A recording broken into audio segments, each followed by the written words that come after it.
there, everybody! It's Miss Teal from the San Diego Children's Discovery Museum of Escondido, California. Guess where I am?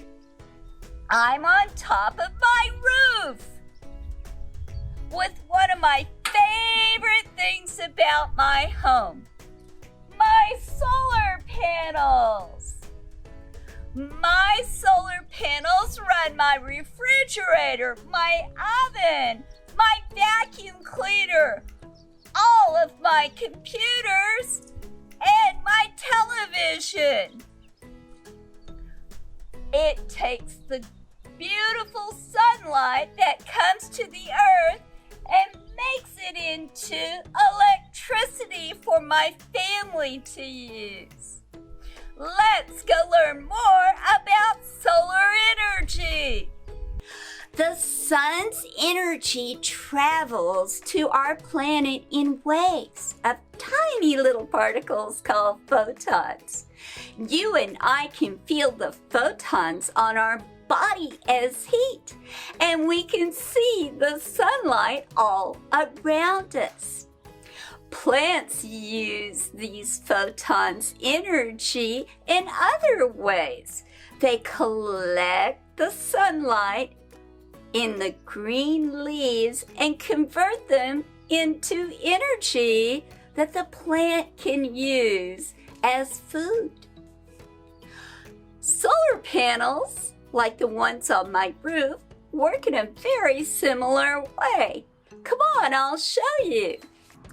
Well, let's pretend I'm a solar panel, and I am made of tiny things called atoms, just bouncing around inside of me, the solar panel. The sun sends me energy in the form of photons. So now I have these atoms and these photons just bouncing around inside of me. Well, the photon is going to hit the atom, and it's going to make it bounce inside of a thing called an inverter.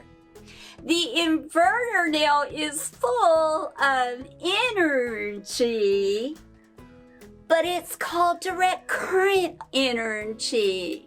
So the inverter's job is to turn that into alternating current electricity. And this is the energy that we use inside of our home in the form of electricity. The world is made out of beautiful things that are gifts from the sun to our planet. We need to take care of both our planet and all its resources that the sun has helped create for us. For more online activities that keep your children's hearts, minds, and hands moving, go to www.sdcdm.org.